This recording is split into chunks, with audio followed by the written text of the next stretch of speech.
Pessoal, no meu aqui são 7 e 6, né? Então, eu vou começar aqui. A gente só tem o período até o intervalo e tem muita coisa para ver. Então, nós vamos começar aqui. Quem chegar depois vai correr atrás, ok? Acredito que esteja aparecendo para vocês aí a tela da aula 10, elaboração e implantação, ok?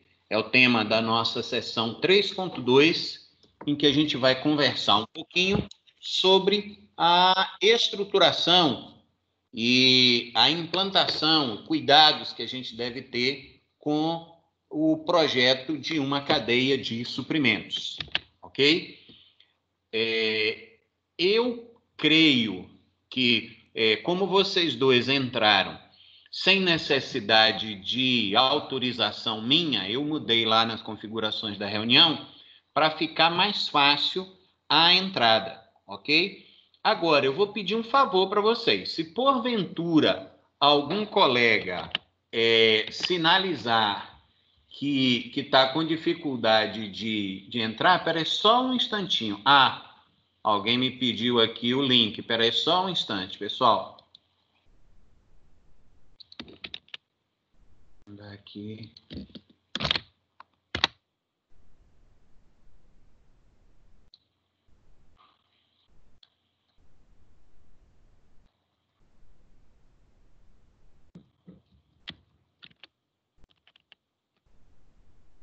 Só mais um tempinho, pessoal, porque um colega de vocês que é sempre assíduo, e ele mandou um recado lá no WhatsApp. Eu mandei para ele. Então, espero que tenha funcionado. Espera só um pouquinho que a gente já começa na sequência.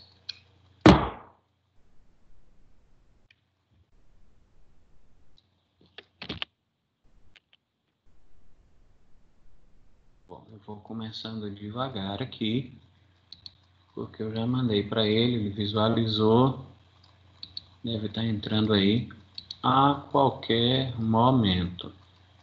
Mas nós vamos em frente. Então, a gente vai falar aí sobre o processo de elaboração e implantação de um projeto de cadeia de suprimentos, ok? Dentro aí da sequência das nossas aulas. Muito bem. Eu quero só lembrar para vocês, eu acredito que vocês já devem ter visto modelos de organização da empresa, organograma, fluxograma, essa coisa toda. Então, eu quero só relembrar que existem duas formas básicas de uma empresa se estruturar.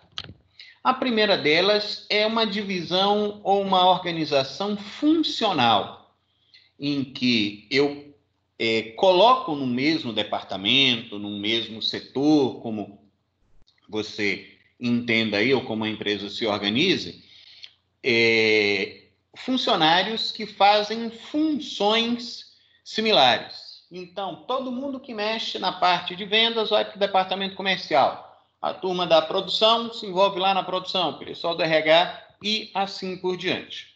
Uma outra forma que é mais comum em empresas que trabalham em processos fabris, processos de manufatura, ok? Eventualmente em prestação de serviço, a depender do processo, que você faça isso por processos.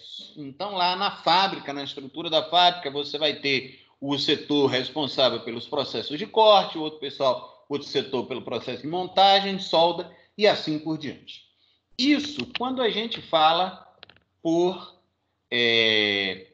estou vendo aí. Vitor, Thaís, o link, então, que eu passei deu certo, né? Estou vendo vocês aí. Dei uma segurada aqui para começar. Sejam bem-vindos. Então, essa estruturação por processos, ela é mais frequente em empresas que tenham esse foco de fabricação, de manufatura. Mas a nossa abordagem e o nosso foco é na cadeia de suprimentos. Então, todas as vezes que vocês virem aí, pessoal, o CS é de cadeia de suprimentos, ok? Para não ficar aí colocando textos e frases muito grandes no PowerPoint, eu vou usar sempre aí o CS como sinônimo da cadeia de suprimentos. Essa estruturação é muito mais complexa do que a estruturação de uma empresa. Então, eu preciso pensar nesse processo em buscar, identificar quais são os processos que irão agregar valor. Então, o meu foco deve ser sempre a organização, a estruturação da cadeia de suprimentos de forma que os processos a serem trabalhados e analisados e fortalecidos sejam aqueles que vão agregar valor, ok? E quais seriam, então, os processos que agregam valor? O que é que se desenvolve numa cadeia de suprimentos, para que a gente tenha esses processos de agregação de valor?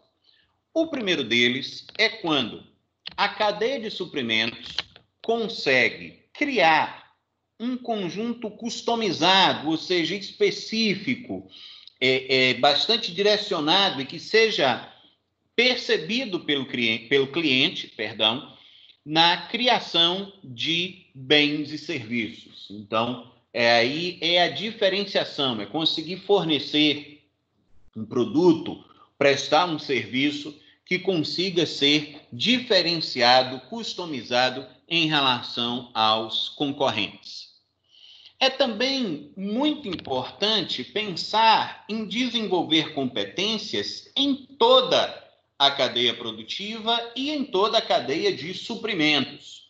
Ou seja, não adianta nada eu ter um excelente produto e um péssimo serviço de pós-venda, por exemplo.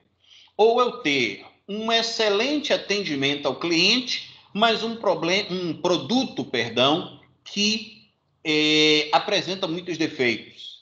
Então, essa cadeia ela tem que ser balanceada, ela tem que ser equilibrada.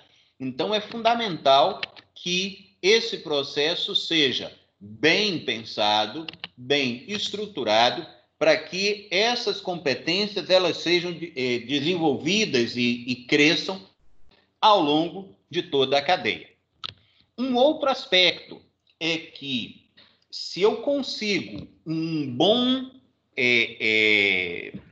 bons processos de comunicação na cadeia produtiva, conceitos que a gente conversou anteriormente, se as linhas de comunicação são abertas, se o diálogo entre os componentes da cadeia eles estiverem funcionando adequadamente, isso vai gerar uma maior velocidade na inovação dos produtos. Ou seja, a empresa vai conseguir apresentar produtos e serviços inovadores na frente dos seus concorrentes. Isso vai agregar valor a toda a cadeia de suprimentos. Um outro aspecto é o desenvolvimento de relações que sejam consideradas ganha-ganha. Eu já tenho um material aí que eu estou preparando para as próximas aulas e, assim, muito dos pensadores em relação à logística, dos processos que irão crescer no futuro, eles destacam que as cadeias de suprimentos elas devem buscar uma abordagem colaborativa. Então, é algo que vai até um passo adiante da questão da parceria. É você visualizar os elementos da cadeia de suprimentos como parceiros e desenvolvimento de processos colaborativos. Então, a ideia é que você possa criar relacionamentos de confiança.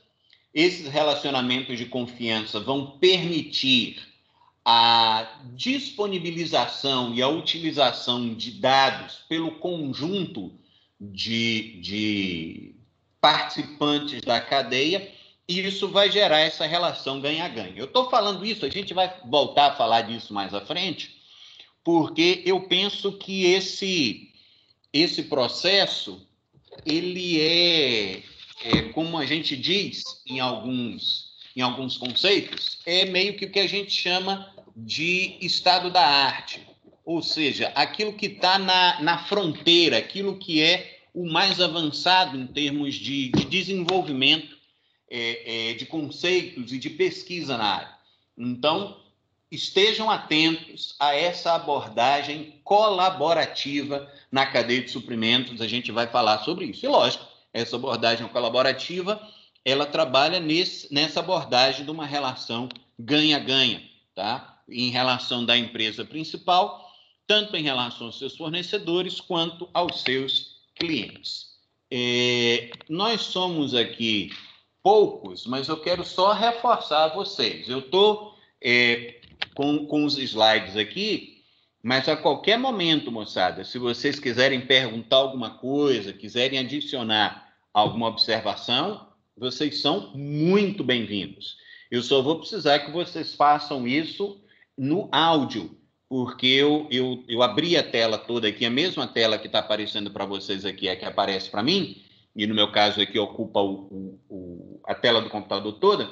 Então, só preciso que vocês pontuem isso por voz, para que a gente possa, então, conversar, beleza?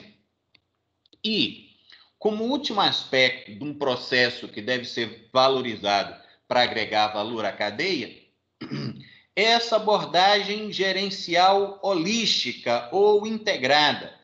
Ou seja, é preciso que cada empresa, cada elemento da cadeia, cada participante dessa cadeia se veja como parte de um processo maior. E aí ele tem que pensar tanto no seu benefício próprio, quanto no benefício da cadeia. Então, o que eu quero dizer é o seguinte, não é que o participante da cadeia ele vá, assim, incorrer em prejuízo para que a cadeia ganhe. Mas se ele tem uma visão de longo prazo, ele pode, num determinado momento, por exemplo, abrir mão de um ganho maior, ele pode topar ganhar menos num determinado momento, para que a cadeia toda ganhe e, no longo prazo, todos ganhem. Então, nesse processo também, é preciso que cada participante da cadeia, e aí eu volto a ressaltar, quando a gente fala de cadeia de suprimentos, a gente está falando de um conjunto de empresas. Lembram disso? A diferença da cadeia de suprimentos para a logística integrada é que a logística integrada é uma empresa só, a cadeia de suprimentos um conjunto de empresas, ok? Então é importante ter essa visão de que o gerenciamento, o processo de condução tem que ser de uma forma ampla, de uma forma integrada ou holística, no sentido de completa, em que se enxergar a cadeia como um todo, ok? Bom, a partir desses conceitos iniciais, a gente pode, então, falar da estrutura da rede de uma cadeia de suprimentos, tá? Ou seja, como que você enxerga, como que você esquematiza a cadeia. E aí, eu vou apresentar para vocês, na sequência, uma figura. E aí, moçada, qualquer dúvida em relação a essa figura, por favor, me apresentem, porque é importante demais que todo mundo esteja entendendo essa figura, porque a nossa discussão toda para frente, ela vai ter ligação com essa figura apresentada, ok? Bom, que é essa daí, tá? Então, deixa eu primeiro destacar o elemento central... Opa, espera aí, que o PowerPoint aqui me passou a perna. Olha só, esse elemento aqui que está em preto é a empresa focal, ok? Então, qual que é a ideia da empresa focal? É o elemento principal de uma cadeia de suprimentos. Por exemplo, numa cadeia de ovos de Páscoa, ok?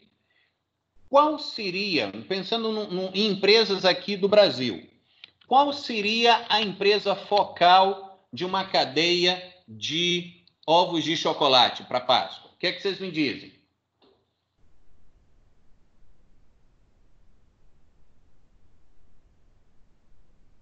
Pode ser no som, pode ser digitado aqui. Ok, então a gente podia pensar aí no chocolate Garoto, Nestlé, Lacta, ok? Então, esse é o elemento.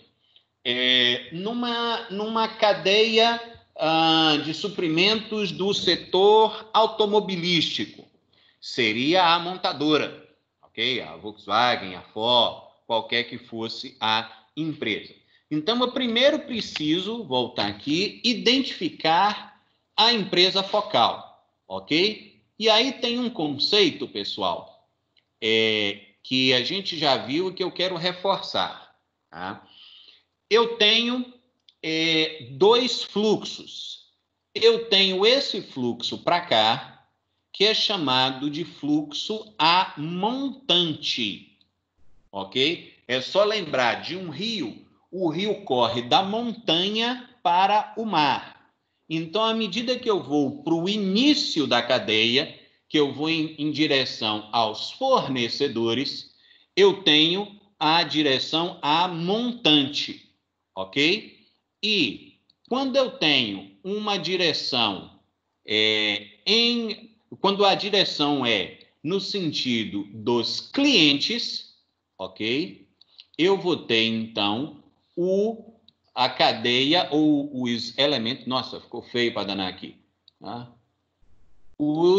A cadeia ajusante. Então, olhando aí a figura, à esquerda é montante em direção aos fornecedores, à direita é ajusante em direção aos clientes, ok?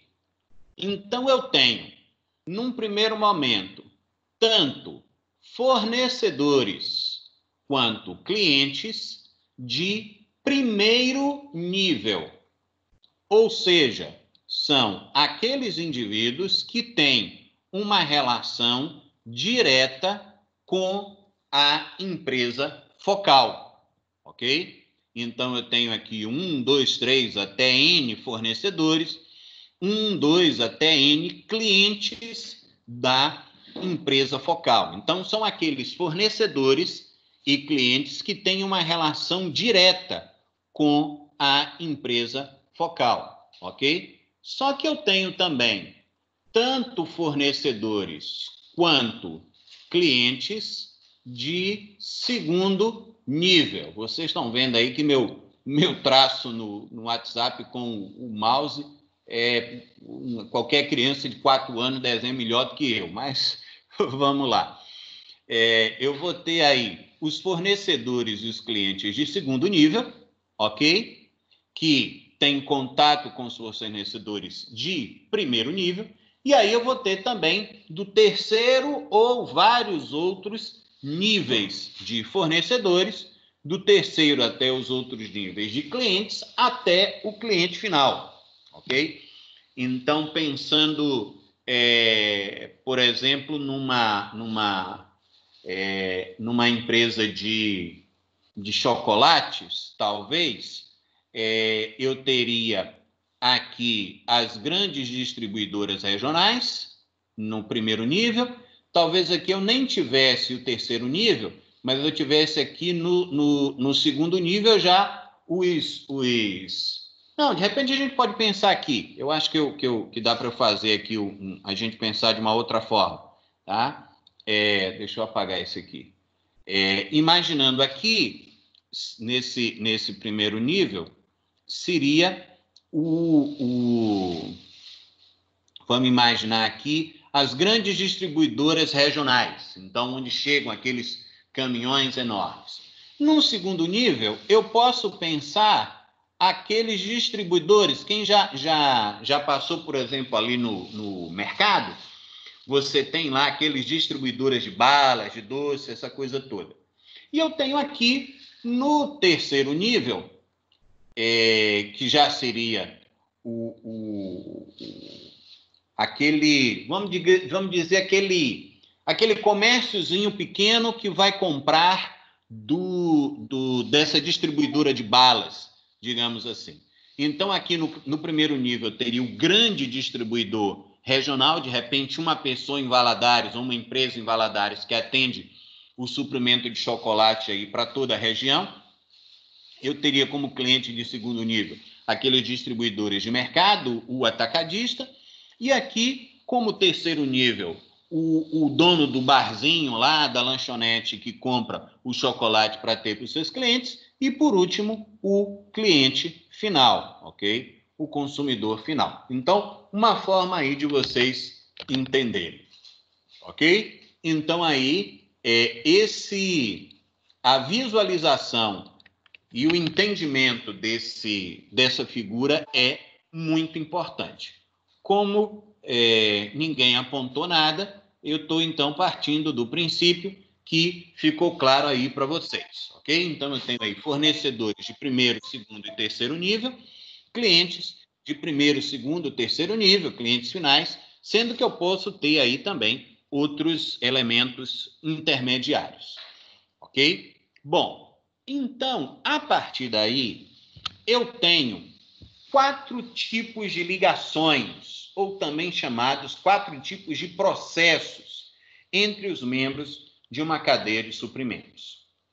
O primeiro deles são chamados processos gerenciados, e aí eu mantive o título em inglês que está no material para que vocês tenham a referência. São os Managed Process Links, ou seja, os links administrados dos processos, ou os links de processos administrados.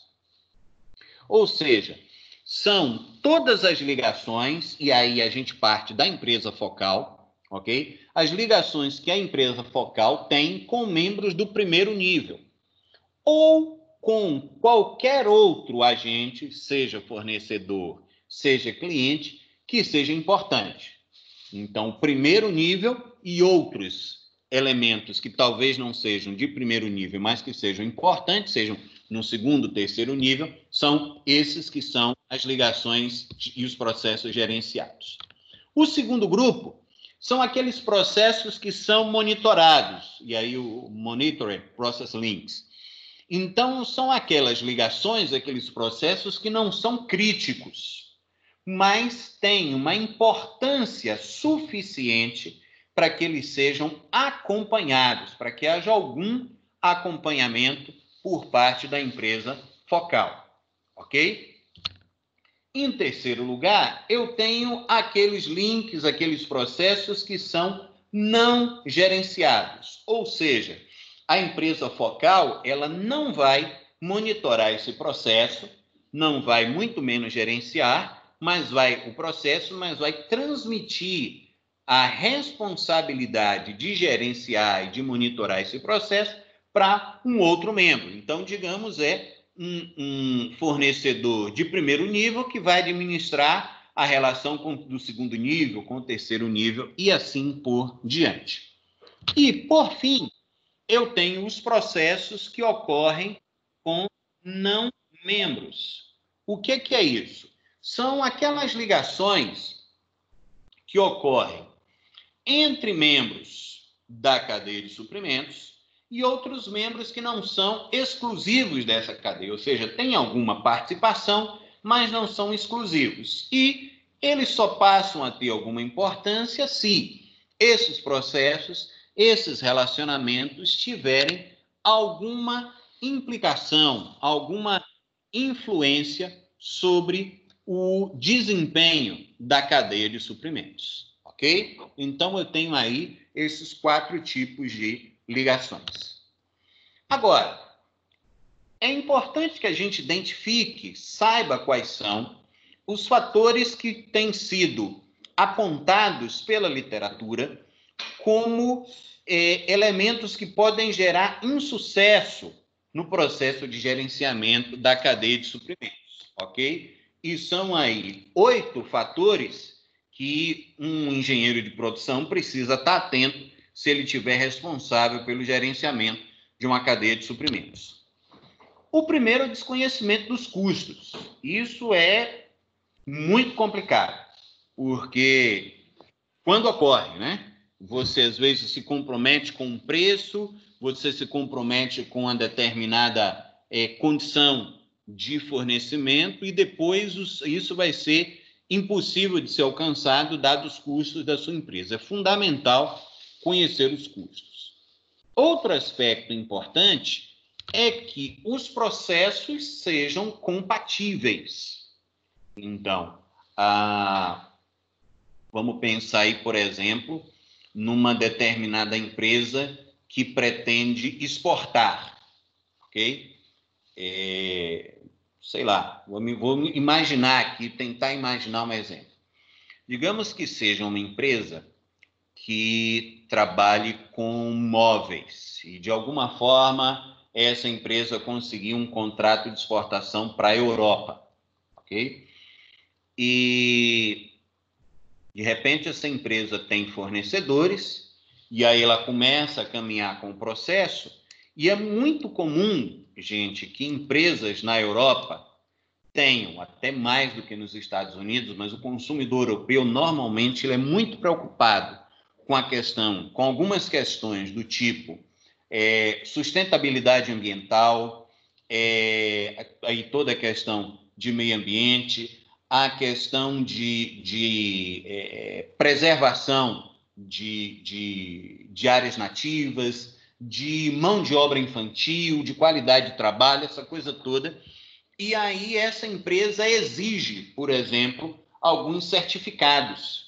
E aí você vai ver que o seu fornecedor principal não tem esse certificado. Aí você vai ter um processo que é incompatível. Isso pode dar muito problema. É importante demais estar atento a isso, ok? Outro processo, outro problema, é quando você tem diferentes sistemas de informação. No passado, isso já foi mais complicado, a dificuldade aí dos sistemas falarem entre si. Mas a tendência hoje é que esses programas consigam desenvolver interfaces com eles conseguem se comunicar. Mas é preciso ter isso claro em relação aos membros da cadeia. Ok? Outra coisa que a gente precisa ver, que muitas vezes você precisa implementar mudanças, você precisa estabelecer correções dentro da sua cadeia e os seus parceiros não conseguem acompanhar o tempo que você precisa, o tempo que você está executando o seu processo. Isso tem que ser acompanhado de perto. Outra coisa é quando membros da cadeia, de alguma forma, eles estabelecem expectativas irreais. Então, é preciso conversar, é preciso colocar as cartas na mesa, ver com clareza o que é que se espera em relação ao futuro.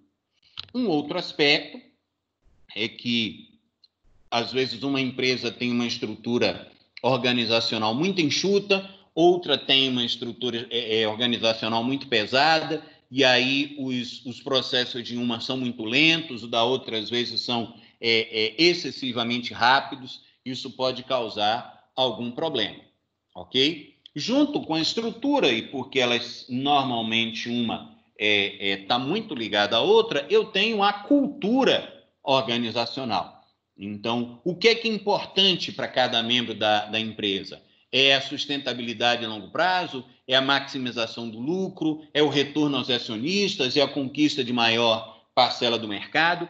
Tudo isso tem que ser harmonizado, essas culturas organizadas têm que ser harmonizadas para que a coisa funcione. E, por fim, algo que está, assim, que permeia todos os anteriores é quando não há uma harmonia entre as medidas de desempenho, os critérios de avaliação e de remuneração. Então, isso pode dar, moçada, muito problema. Não? Tem que acompanhar isso de perto, tem que ver direitinho como esses processos vão ser medidos, como que a avaliação vai ser feita, como que a remuneração vai ser realizada, digamos assim, pelos membros da cadeia, porque um desvio nisso aí pode causar bastante problemas, ok? Muito bem. Definido, então, ou conhecidos esses fatores de sucesso, a gente precisa ter clareza de algumas informações que precisam estar disponíveis. Então, lembra que a gente está aí montando um projeto de cadeia de suprimentos, o que é que a gente precisa ter para estabelecer esse projeto, para começar esse projeto? Primeiro, é saber onde estão as fontes do matéria-prima, materiais, mão de obra, suprimentos de uma forma geral, e onde está o mercado consumidor. Então, preciso ter essa informação clara. Não dá para começar um projeto de cadeia de suprimento sem essas informações disponíveis. Além disso, eu preciso ter informações a respeito das áreas potenciais. Eu não preciso definir nesse momento onde que as instalações vão ficar, mas eu preciso ter uma ideia de onde são as regiões de maior potencial para a instalação das minhas plantas, das minhas estruturas da cadeia de suprimento. Outra coisa, eu preciso ter uma projeção de demanda. Em aulas anteriores aí a gente comentou de modelos econométricos de projeção de demanda. Então, a empresa precisa ter isso. Se ela não tiver quem faça isso, ela deve procurar alguém que faça isso para ela, mas não ficar dando tiro no escuro, nem baseada aí em achismo. É preciso conhecer quais são os custos de instalação.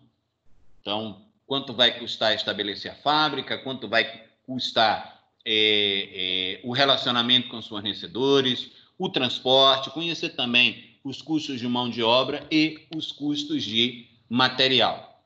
Junto com esses custos de instalação, mão de obra e material, os custos de transporte e estocagem.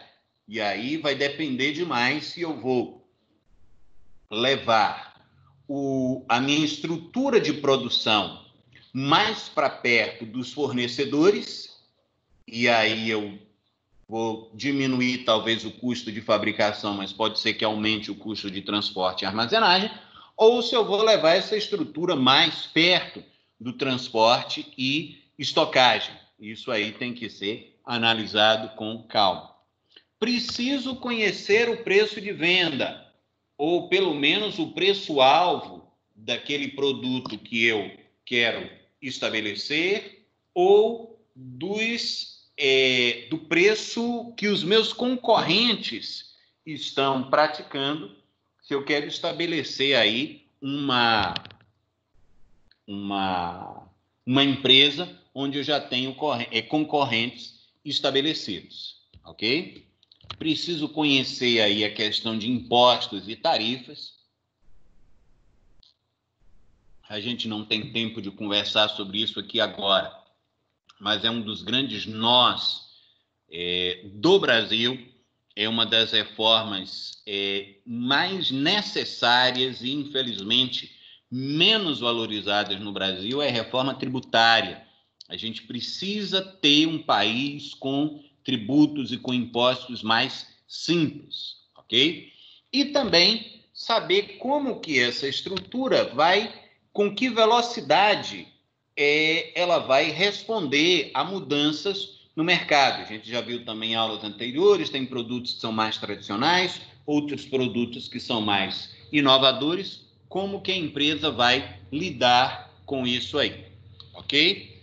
Bom, tendo respondido tendo essas informações, disponíveis, a gente vai ter perguntas fundamentais que precisam ser respondidas. Quais são elas? 6 perguntas que não podem ser esquecidas. A primeira delas, qual o papel de cada uma das instalações? Onde vai ter fábrica, onde vai ter depósito, que depósitos vão ser, qual função de cada depósito, qual a função de cada estrutura a ser estabelecida. Outra, junto com a função que está intrinsecamente ligada, é conhecer quais os processos que vão ser estabelecidos, que vão ser realizados em cada instalação.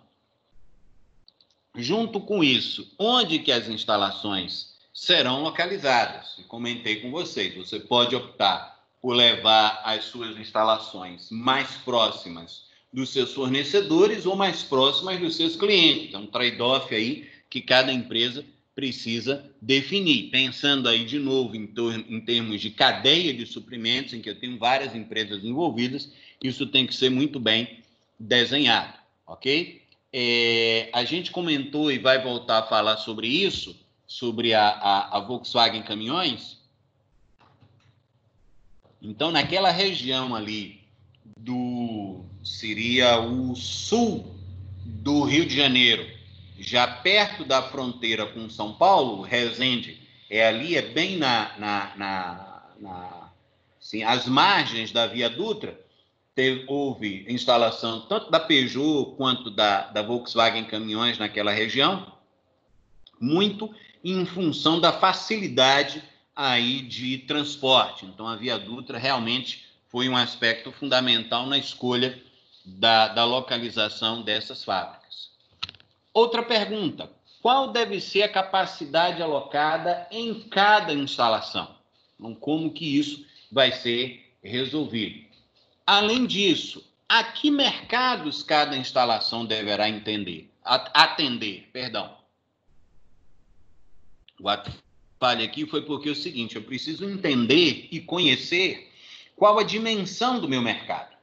Então, a depender do número de consumidores que eu tenha, eu posso optar por colocar um grande centro de distribuição num local mais distante. Ou eu posso criar uma fábrica naquele local. Eu não lembro exatamente quando agora que a cabeça falhou, mas questão de 1, 2 anos atrás, logo depois de ter se instalado no Brasil, a Amazon ela estabeleceu um centro de distribuição em Recife para atender o Nordeste, entendendo como um mercado potencial e um mercado de muita importância no futuro. Então, para ganhar velocidade de entrega, ela estabeleceu um centro de distribuição lá também, ok? E, junto com isso, entender quais serão as fontes de suprimento de cada instalação, sua localização, seu tamanho e tudo mais, ok? Agora, caminhando aí para a gente fechar as nossas considerações, num projeto de cadeia de suprimentos, há um conjunto de fatores que precisam ser considerados, ok? E aí a gente vai, então, conhecer cada um deles. O primeiro são os fatores estratégicos.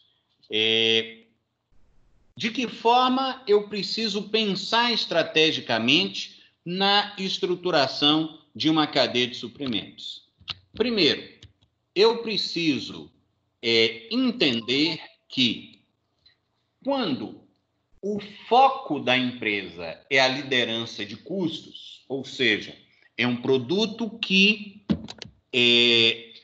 a inovação ela não é o aspecto fundamental.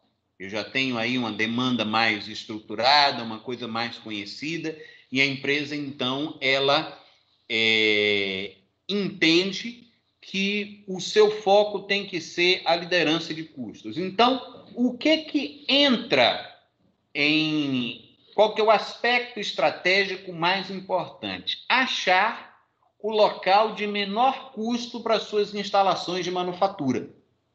Então, aí eu vou considerar os meus fornecedores, questões de transporte, questões de valor de metro quadrado, uma série de coisas, mas tudo isso tendo como foco a redução de custo nas instalações de manufatura.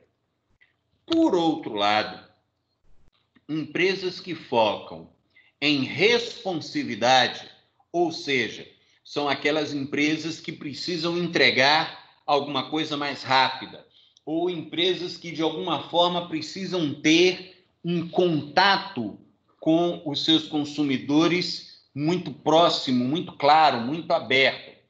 Então, o que essas empresas podem, não é que elas vão fazer, mas é normal que elas posicionem suas instalações mais próximas ao mercado consumidor. Ou seja, o foco, então, aí maior, não é que elas vão esquecer totalmente o custo, mas o foco maior aí não vai ser o custo, mas sim a proximidade dos seus clientes. E aí, elas podem optar por um local que tenha, talvez, alto custo aí, não tenha sido a melhor expressão, talvez um custo mais elevado, e conseguindo, com isso, aumentar a velocidade de suas reações às variações de mercado. Então, essas empresas, elas podem abrir mão da redução de custo no seu processo de manufatura, desde que elas ganhem velocidade para atender o seu mercado. Então, isso aí tem uma ligação clara com coisas que a gente já conversou no passado, de saber se o produto fundamental dessa empresa é um produto que ela vai buscar redução de custos ou um produto inovador, como a gente já conversou. Vimos fatores estratégicos, ok? Agora precisamos pensar também em fatores tecnológicos. E o que tem que ser considerado nesses fatores tecnológicos?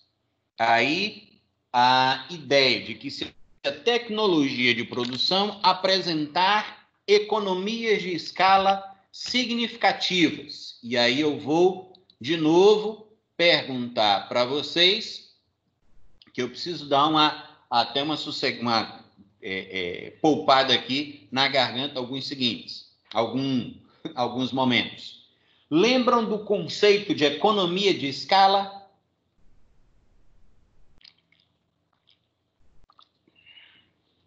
Deu para dar um golinho de água aqui. O que é economia de escala, moçada? Alguém lembra?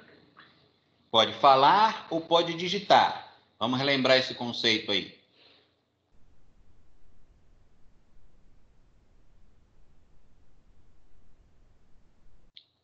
Conceito importante. Vamos alguém começar aí para a gente dar uma aperfeiçoada se precisar. O que é economia de escala? Quanto mais produz, mais diminui os custos unitários. É exatamente isso, Igor. É quando o aumento da produção se reflete numa redução de custos. Processos de fabricação, de manufatura, costumam apresentar economia de escala. E aí, eu não sei se quando eu conversei com a economia de escala, eu falei isso para vocês, não sei se vai ajudar a mudar. Tá? Algum de vocês, na sua infância, e aí tem que ser infância mesmo, tá? Porque isso já está mudando bastante.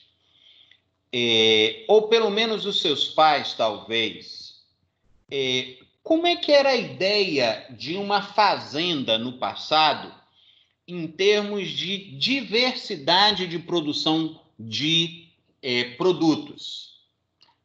As fazendas no passado eram mais ou menos diversificadas do que são hoje? O que é que vocês acham?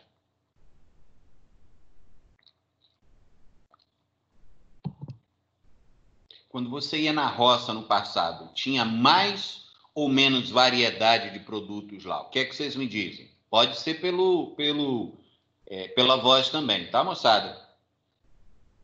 Tá só o Igor falando. Vamos. Você acha que elas hoje são menos diversificadas do que no passado? É isso? Ou no passado você acha que elas eram menos diversificadas? Menos no passado? Vocês concordam com o Igor, moçada? O que é que vocês acham?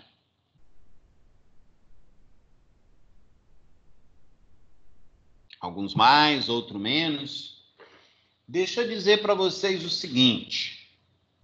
Eu não lembro quantos de vocês viveram aí, tiveram infância na roça, mas era muito comum você chegar na roça, você ter lá criação de porcos, galinha, tinha cavalo, tinha gado de corte, gado de leite, fruta, horta. A depender da situação, você tinha um arroz plantado na baixa e mais um monte de coisas. Hoje você vai nas fazendas, dificilmente você encontra essa diversificação. Você às vezes até acha, exatamente, Oxana, é isso aí. Hoje você até acha essa diversidade quando o sujeito vai para a roça, mas faz aquilo por hobby, tá? Então ele cria umas galinhas lá, engorda uns porquinhos, tem umas vaquinhas de leite, colocam aquilo ali como mais como hobby.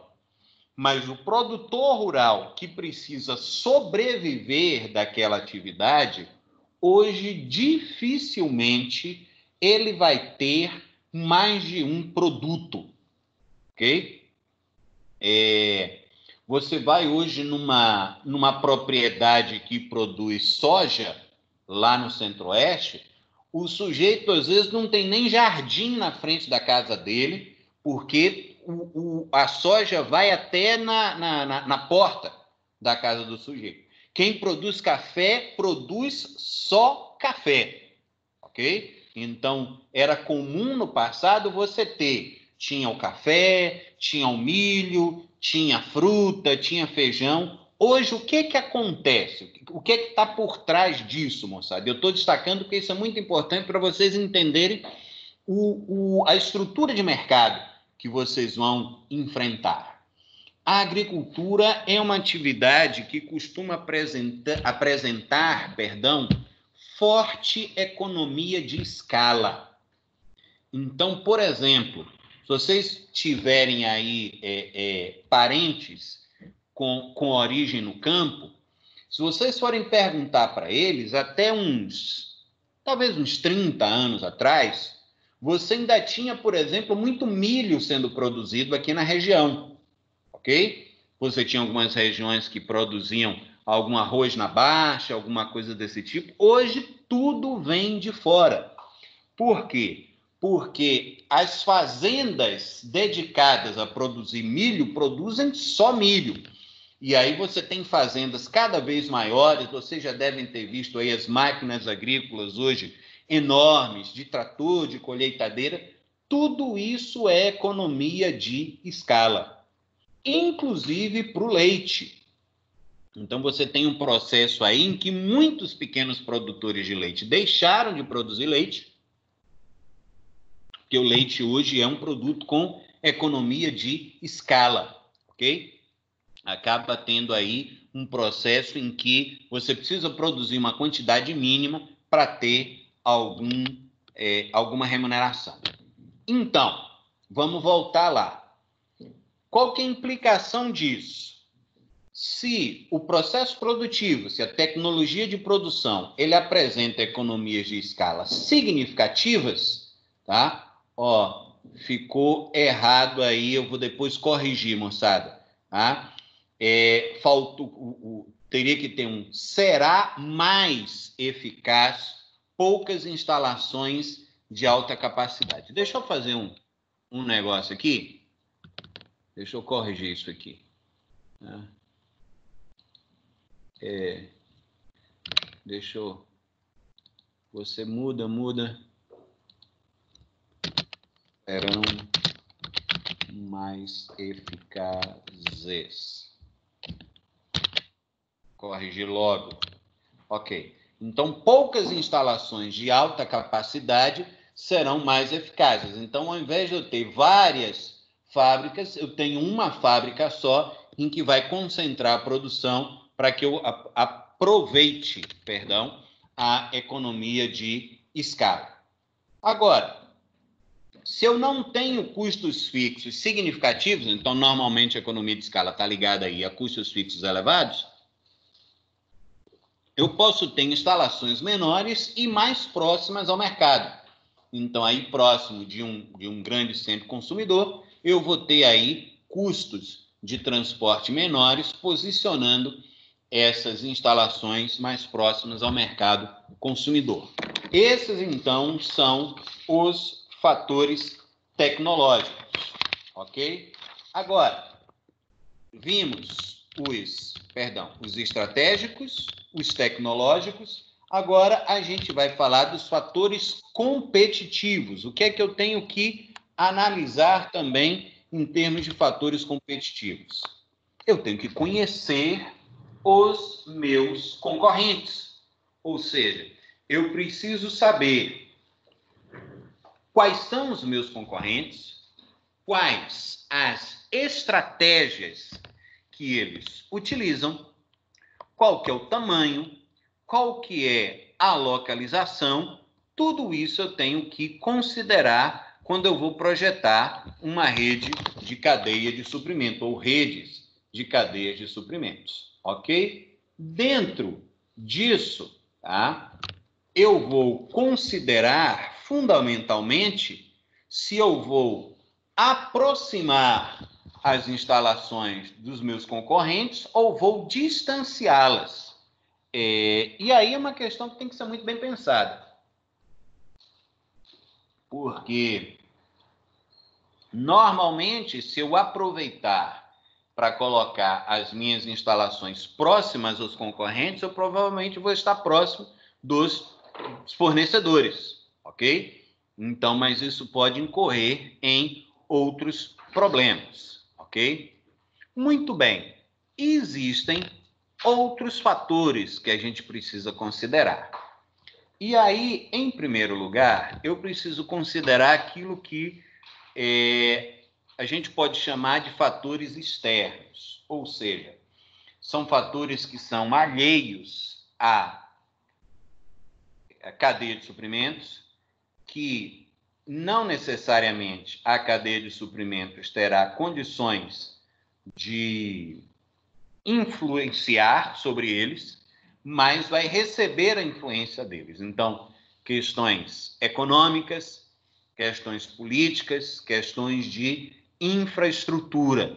Então, tudo isso tem que ser considerado no momento que eu vou estruturar uma cadeia de suprimentos. Outra informação importante é que se as empresas elas têm como consumidores indivíduos, agentes que valorizam muito um tempo de resposta curto, essas empresas precisarão estar próximas a esses clientes. Então, isso tem que ser levado em consideração, ok? Agora, quando as empresas vão projetar a cadeia de suprimentos, elas precisam considerar, projetar as redes, de cadeia de suprimentos, elas precisam considerar os custos de estoque, precisam considerar os custos de transporte e precisam considerar os custos de instalação, quanto custa estabelecer as suas plantas, os seus processos produtivos, ok? Professor, Oi, pode falar. isso que o senhor está falando, o senhor está colocando em slide? Só ver porque não está aparecendo, não. Não Sem aparece, slide mesmo, né? não. Opa, bem, deve ter acontecido aí quando eu mudei. Deixa eu voltar aqui. Apareceu agora? Agora sim. Tá bom. Obrigado pela sua observação. Quem foi? Pamela? Tá aparecendo a sua coisa aqui? Apareceu sim. Tá Deu bom. certinho. Obrigado, tá? Quando isso De acontecer, nada. vocês me apontem aí, tá bom? Tá bom. Observação. Então, retornando aí, esse anterior dos fatores competitivos, você tinha visto?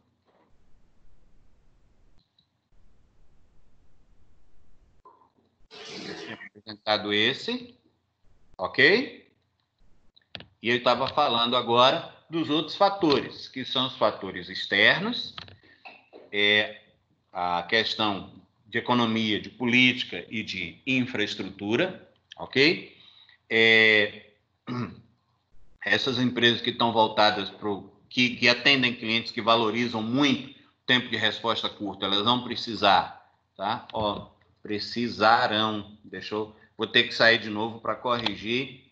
Eu fiquei mudando algumas coisas. Precisarão em português aí. Mudou. Deixa eu ver aqui.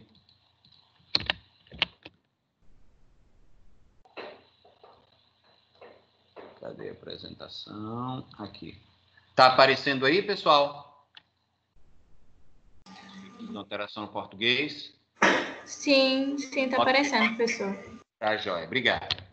Então, quando as empresas vão fazer esse projeto aí da rede de cadeia de suprimentos, elas precisam considerar esses custos de estoque, os custos de transporte e os custos de instalação, ok? Bom, e aí a gente vai voltar a esses conceitos mais à frente, mas pensando em termos de um projeto de rede de cadeia de suprimentos. Quais seriam as fases a serem observadas? A primeira delas, eu preciso definir uma estratégia ou então ter o projeto pronto da cadeia de suprimentos. Isso vai levar um bom tempo, eu preciso cuidar de que essa etapa ela seja bem construída. A segunda fase é como que a instalação regional vai se configurar. Ou seja, eu vou atender, uma única fábrica vai atender o Brasil todo?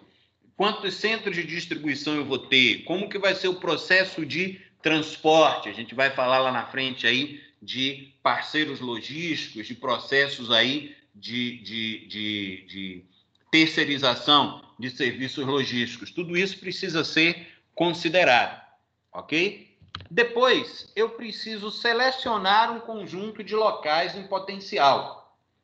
E aí, existem empresas que podem prestar consultoria nisso, no sentido de identificar quais são os locais com maior potencial, então, para estabelecer essas instalações. E, por fim, eu vou escolher onde que eu vou localizar a minha estrutura produtiva, onde que eu vou localizar os meus centros de distribuição, se eu vou fazer parceria ou não para esse processo de distribuição. E, por fim, depois que eu decido os locais onde as instalações serão estabelecidas e a capacidade de cada instalação, eu preciso, então, simular, e aí existem modelos matemáticos, existem elementos aí que vão ajudar isso, como que as instalações atenderão à demanda. Então, qual que é a capacidade de produção, qual é a capacidade de armazenamento e também simular a utilização dos corredores de transporte. Eu vou conseguir fazer com que os meus produtos cheguem ao consumidor no tempo, na velocidade, na qualidade que os meus clientes demandam. Isso aí tudo precisa ser estabelecido e resolvido antes, ok? Meus amigos e amigas, eu tinha algumas coisas que eu ia aprofundar mais hoje, mas como eu sei que essa semana aí é semana de fechamento aí de atividade, de provas e dessa coisa toda, eu decidi hoje, eu só vou registrar a presença de vocês, mas aquele trabalhinho tradicional de final de aula, hoje eu não vou passar para vocês. Eu sei que vocês vão ficar muito tristes com isso, todo mundo ama fazer esses trabalhinhos meus que eu sei, tá? Mas hoje eu vou deixar vocês tristes e não vou passar trabalho para vocês não, tá bom? Daí vocês gostam, né, moçada? Eu vou falar uma coisa, viu? Tá bom, moçada. Ficou triste, né, Thaís? Só você que ficou triste. Imagina a tristeza que vocês estão, sem que não vão fazer meu trabalhinho aí de final de aula. Que dó, Oxana, verdade. Ah, bom, mas então aí eu vou liberar vocês agora, tá bom? Vou registrar aí a presença de vocês. Uma boa noite para todo mundo, tá? Bom trabalho aí, e semana que vem todo mundo aí turbinado, com muita disposição, que semana que vem a gente trabalha, tá joia?